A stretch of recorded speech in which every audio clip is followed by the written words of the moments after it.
Bab 1078 Kapak Dewa Perang. Panggil orang. Ekspresi Mile terlihat sedikit aneh. Panggil siapa? Pasti pria berbaju biru dan gadis kecil bertanduk di kepalanya. Saat ini, Queen tiba-tiba berkata, "Pergilah." Mile dan si kecil putih memandangi Queen. Queen memandangi si kecil, "Pergilah. Aku akan mengurusnya." Dia tahu ini adalah kesempatan bagi Queen. Jika tidak menjalin hubungan baik ini, di masa depan tidak akan kesempatan seperti ini lagi. Meskipun menjalin hubungan baik ini akan menyebabkan banyak hubungan buruk, tapi sepadan. Sangat-sangat sepadan. Mendengar kata-kata Queen, si kecil putih menyeringai, lalu berbalik dan lari.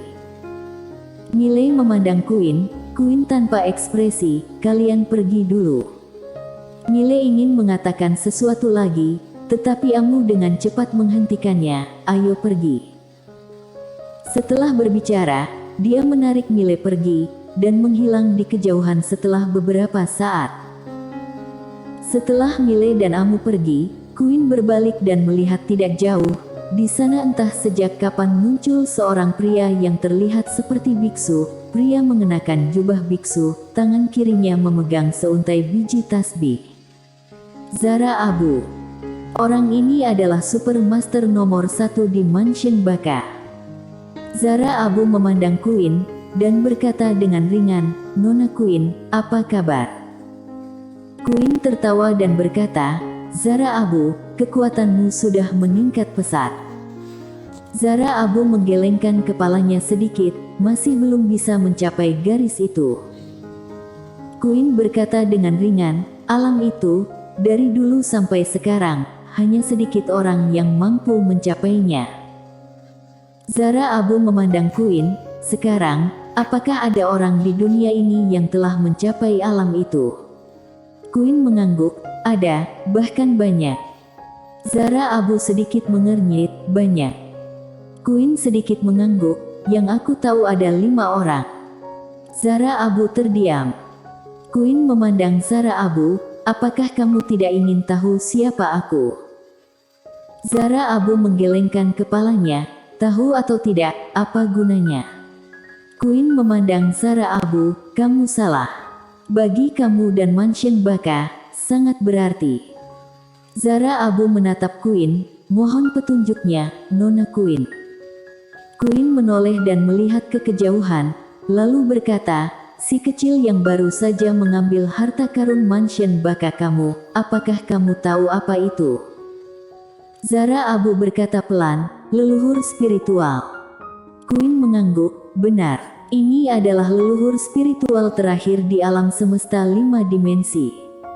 Zara Abu melihat ke kejauhan, tidak tahu apa yang dia pikirkan. Queen berkata sambil tersenyum, "Jangan memiliki niat terhadap dia, kamu akan mati tanpa tempat pemakaman." Zara Abu berkata dengan datar, 5 orang yang disebutkan Nona Queen ada hubungan dengannya." Queen mengangguk, "Benar. Dan pemuda di sebelahnya. Kelima orang itu juga ada hubungannya dengan dia." Zara Abu berkata, "Pemuda itu sangat tidak sederhana. Sayangnya, klan penyihir mengambil lebih dulu." Queen memandang Zara Abu, "Mereka mengambil barang paling berharga di Mansion Baka kamu, apa rencanamu?" Zara Abu berkata dengan datar, "Maksud Nona Queen, ingin Mansion Baka aku berhenti mengejar." Queen tersenyum, tetapi tidak berbicara. Zara Abu tiba-tiba berkata, "Nona Queen, tindakan mereka agak keterlaluan." "Aku tidak mengambil tindakan, itu karena melihat wajah Nona." Queen tersenyum dan berkata, "Jarum nasibku juga ditukar olehnya dengan manisan Hao." Zara Abu memandang Queen dan tidak berbicara. Queen tersenyum dan berkata, "Zara Abu, kamu orang bijak. Terkadang, kehilangan bukanlah hal yang buruk. Baik atau buruk seringkali ada dalam satu pikiran." Zara Abu tiba-tiba bertanya, "Nona, bisakah kamu membiarkan dia mengembalikan 2 benda ilahi itu ke Mansion Baka aku?" Queen bertanya balik, jika dia kembalikan, bisakah Mansion Baka tidak mencampuri segala urusannya? Setelah hening sejenak, Zara Abu berkata, bisa tidak Nona minta dia keluar dari klan penyihir? Queen menggelengkan kepalanya dan tersenyum, lihat kan.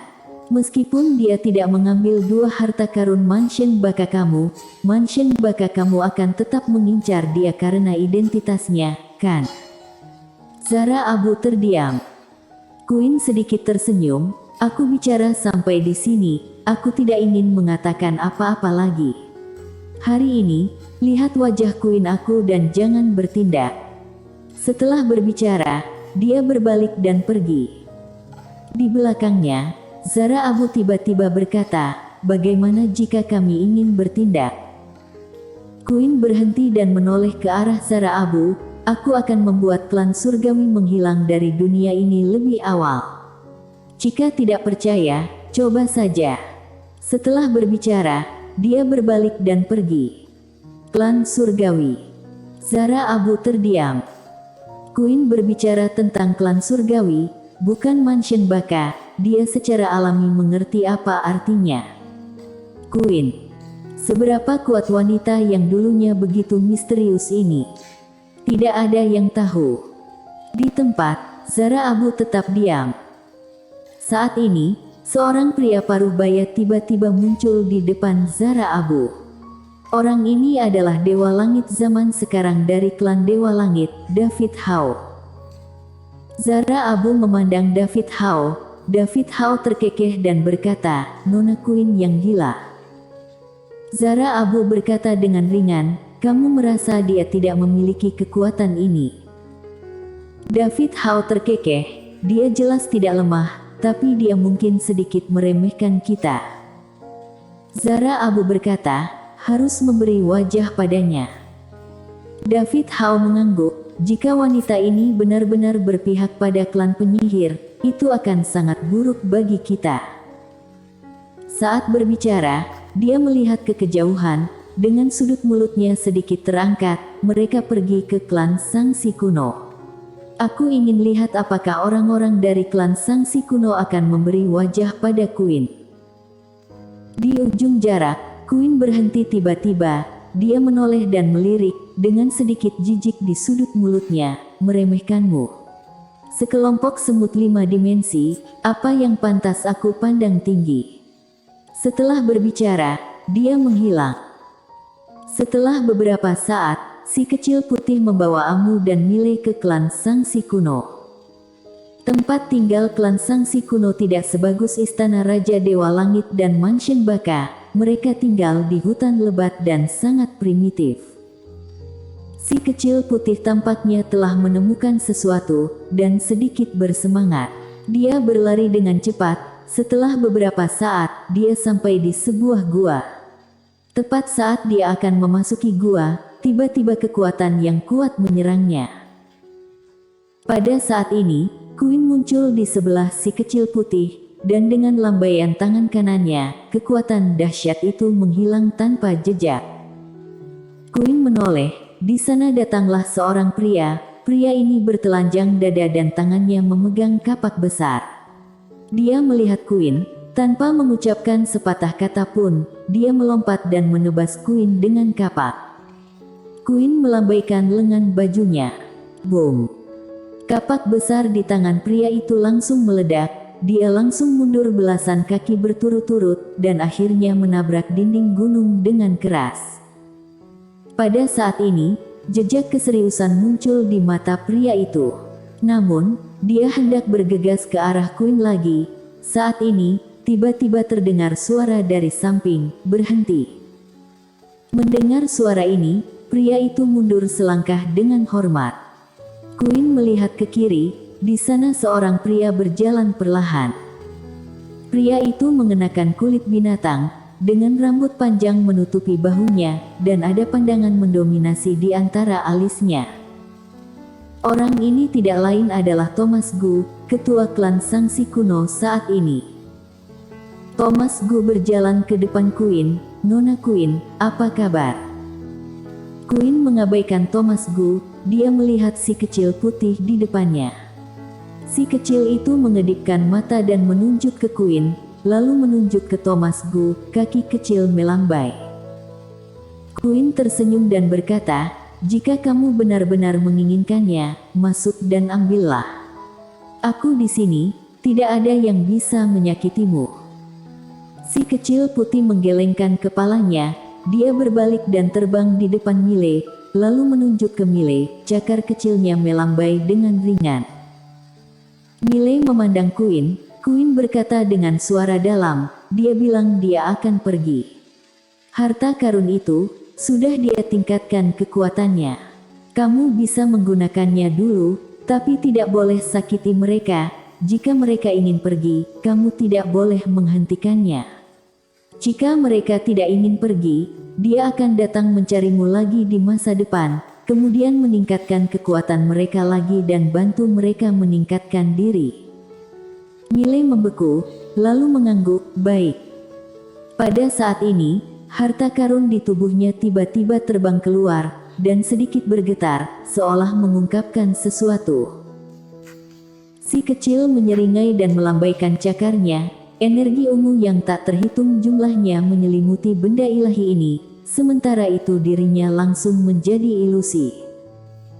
Si kecil menunjuk ke arah Mile, cakar kecil itu melambai dengan cepat. Mile memandang Queen. Setelah hening sejenak, Queen berkata, "Dia membiarkan mereka mengikutimu, dengan begitu, kedepannya dia baru bisa menemukan mereka. Jika mereka tidak ingin mengikutimu, mereka bisa pergi, tapi tidak boleh menyakitimu, jika tidak, mereka akan dipukul sampai mati." Mile dengan cepat menatap si kecil dan bertanya, "Siapa yang pukul sampai mati?" Si kecil berkedip dan menyeringai, lalu melambaikan cakarnya dengan cepat. Mile memandang Queen, tetapi Queen tidak berbicara kali ini. Pada saat ini, kapak raksasa tiba-tiba terbang keluar dari gua. Sebagian besar kapak raksasa itu berwarna hitam, bilahnya berwarna merah cerah, dan pegangannya dibuat seperti magma. Melihat kapak raksasa ini, ekspresi Mile langsung terlihat serius. Kekuatan kapak ini pasti lebih tinggi dari pedang ether. Kapak macam apa ini? Mile menoleh ke arah Amu. Amu berkata dengan ringan, "Kapak Dewa Perang, harta karun ketua klan Sangsi kuno pertama waktu itu, yang juga merupakan barang paling berharga dari klan Sangsi kuno. Namun, konon katanya karena pertarungan antara Sangsi kuno dan Super Master saat itu, ia terluka parah." Kapak Dewa Perang. Mata Mile tertuju pada kapak Dewa Perang. Kapak Dewa Perang sedikit bergetar, seolah mengungkapkan sesuatu. Si kecil berkedip, lalu menoleh ke arah Thomas Gu yang berada tidak jauh. Thomas Gu terlihat sedikit murung, dia tidak menyangka kapak Dewa Perang akan terbang dengan sendirinya. Thomas Gu berkata dengan suara dalam, "Kapak Dewa, kamu tidak boleh pergi dengan orang luar." Pada saat ini, kapak Dewa Perang tiba-tiba menebas dengan ganas ke arah Thomas Gu. Melihat pemandangan ini, semua orang di arena tercengang. Apa yang sedang terjadi? Thomas Gu juga sedikit terkejut, ada apa dengan kapak Dewa Perang ini? Dia menyerang dirinya. Tanpa berani berpikir terlalu banyak, dia menebas ke depan dengan kapak perang di tangannya. Boom! Kapak Dewa Perang dipaksa berhenti. Tapi saat ini, raungan tiba-tiba datang dari kapak Dewa Perang. Begitu raungan itu keluar, Thomas Gu langsung mundur puluhan kaki. Setelah dia berhenti, dia tampak ngeri. Kapak Dewa Perang tidak bergerak lagi, tapi mengambang di depan si kecil yang sudah ilusi. Si kecil mengedipkan mata, kemudian cakar kecil menunjuk ke arah Mile di kejauhan. Kapak Dewa Perang mengangguk. Melihat kapak Dewa Perang mengangguk, si kecil melambaikan cakarnya, energi ungu menyelimuti kapak Dewa Perang. Pada saat ini, si kecil menghilang. Pada saat menghilang, sebuah kotak hitam mendarat di depan Mile. Melihat kotak hitam itu, Kelopak mata Queen berkedut. Bersambung.